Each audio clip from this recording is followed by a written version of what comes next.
He was trying all the time. He was on the phone all the time trying to get jobs. He got more and more depressed because the same guys that he had made millions of dollars wouldn't give him a job. I have no doubt in my mind that whether they did it overtly or whether it was done by subterfuge or how it was done, that certain things went down that affected Dennis's ability to work. Being in Taos and being isolated was part of it, but at the same time, they wouldn't hire him in L.A. But he was painting at the time. He was writing poetry. He's always been with his creative outlet. And he would have gone back to film in a minute had somebody offered him a film to do. I mean, had we had a chance to do a film, he would have done it. The stories of my drinking, my escapades with guns, and drug dealing, and on and on and on, go on until the point that Dennis Hopper feels sorrier and sorrier and sorrier for himself. And he gets farther and farther into addiction and alcoholism. I remember one night in Taos with Dean and Dennis drinking, and as usual, I usually just would pass out. I just couldn't take it anymore. And Dean and Dennis stayed up, and Dennis was, God, he was just ranting and raving that night about how much he wanted to direct, and he was weeping at one point, you know, that he wanted to direct, and he was just screaming it out, you know, and I just remember, you know, in a half a daze, trying to go to sleep, saying, God, give him a film to direct, please!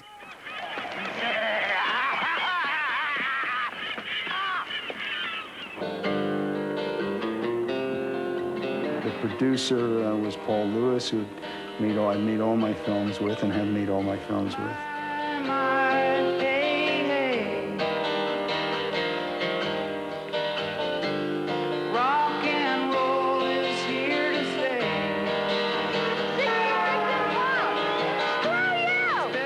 I never had any doubt at all that he could do it.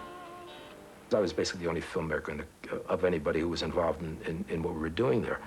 And then I insisted on Dennis. Oh, man. You ain't that bad, you guys.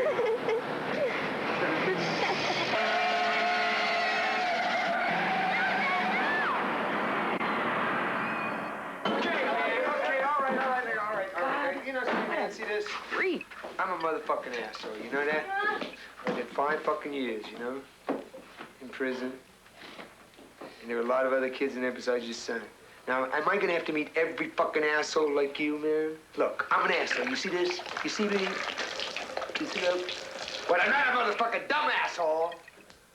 Because there's enough here for 2 drinks. Now, you sit down. You sit down and have a drink. There was a film festival outside of London, and they were showing Out of the Blue, and I just remember my dad got off the plane, and he came running over to me and just like, oh my God, I've just been through customs, and I gotta let you know something. And I said, what? And he said, I have drugs all over my body. I have drugs all over my body. And I got through customs. I was like, oh my God, okay.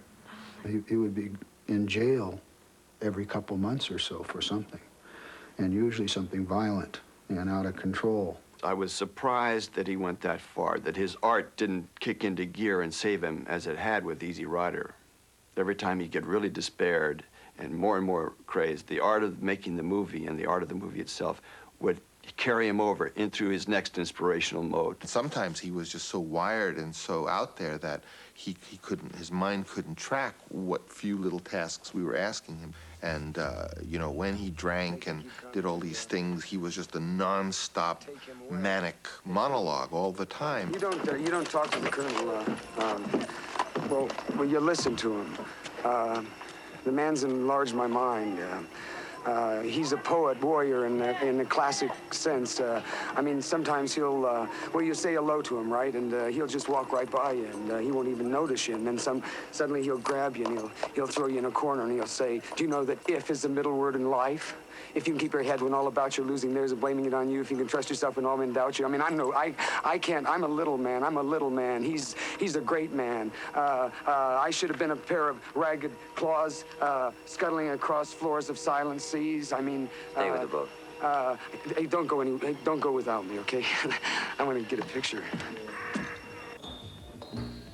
Rusty James, every now and then, a person comes along and has a different view of the world than does the usual person. Does it make them crazy? I mean, An acute perception. I mean, that doesn't make you crazy. Could you talk But normal? however, sometimes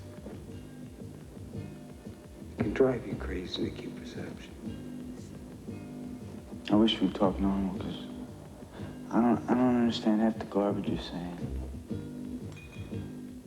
He appeared headed for the wall, and he hit it. He hit it a couple of times.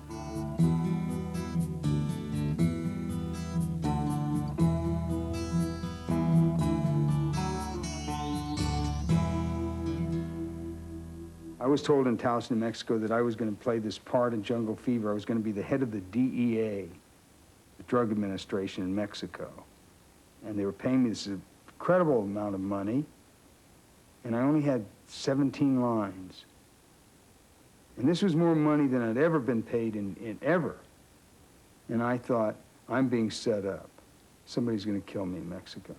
I started an orgy scene with some women and shooting cocaine. Now, I'd only been snorting cocaine. I started shooting it, and I started drinking, and I ended up down in Houston, where I proceeded by blowing myself up in a dynamite chair, and I'd been out doing a whole...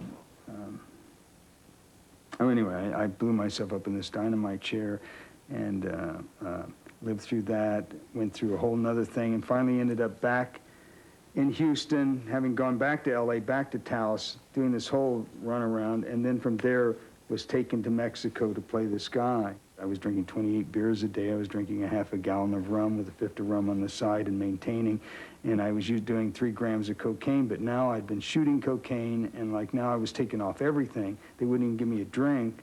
So I completely flipped out, you know, and it's amazing I didn't die. But anyway, I started having these incredible hallucinations.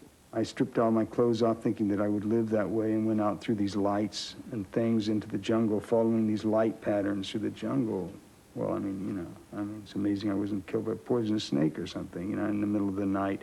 And I remember thinking it was World War III, and the explosions were going off, and bombs were bursting everywhere, and the Marines had come in under the railroad tracks, and people were being gassed, and I was like, you know, I know that I physically got in a fight with somebody. I know that somewhere in the dark, and dogs attacked me, and all sorts of things happened that were real.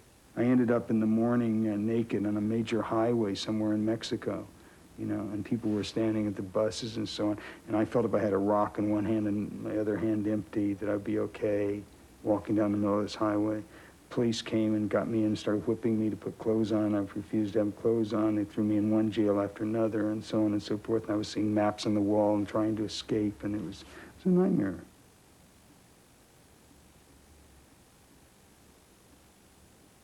I mean, he reached the point where he was insane. I mean, he reached the point, you know, I went to the hospital to visit him.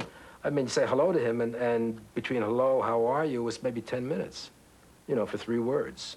And then, are you here? He said to me, "This one's going to be a tough one, Mom."